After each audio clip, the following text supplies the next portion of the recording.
The United States of America has one of the highest maternal mortality rates of any so-called developed country. We know that in the United States of America, Black women are 3 times more likely to die in connection with childbirth, Native women twice as likely, rural women 1.5 times likely. This Black Maternal Health Week has marked with an extraordinary first-ever cabinet meeting on the crisis led by Vice President Kamala Harris, who you just saw there. Now, no one is safe from this insidious crisis, even Black women with access to what should be the best care in America. As Serena Williams wrote in her near-fatal childbirth experience, quote, "Giving birth to my baby, it turned out, was a test for how loud and how often I would have to call out before I was finally heard." Joining me now is the founder and president of the National Birth Equity Collaborative, Dr. Joy Crear-Perry. Forgive me, doctor. Thank you so much for joining us. Black women are 3 times more likely to die of causes related to childbirth than white women. And I'm curious your thoughts. Why is that? And also how impactful it was for Vice President Kamala Harris, who has spent a career leading issues like this, to raise this to the cabinet level.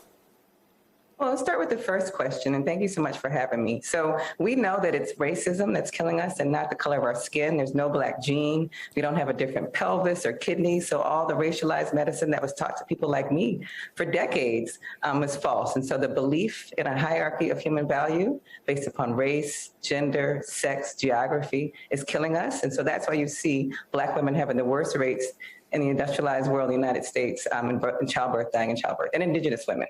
And to your second question, we were so excited to see a Black woman in the White House talking and bringing this issue to light, ensuring that we see the highest level of government is holding the systems accountable for the fact that despite income, even when a Black woman has a college education, she's still more likely to die in childbirth.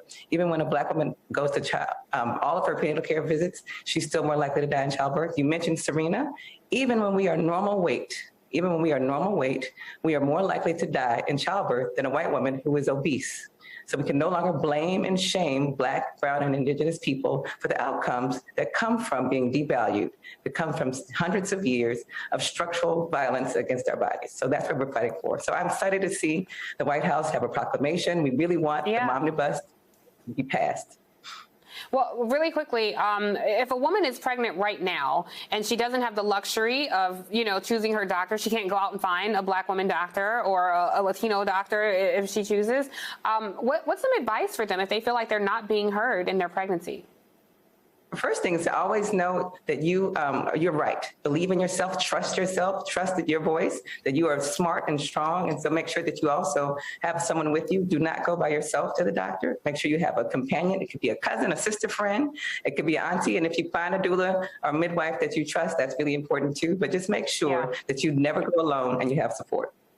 Well, I really appreciate you for being here. We wanted to make sure that we got this in this week's show because Black Maternal Health Week certainly speaks to a lot of our viewers and women across the country. So thank you, Dr. Crear-Perry, for that very thoughtful advice.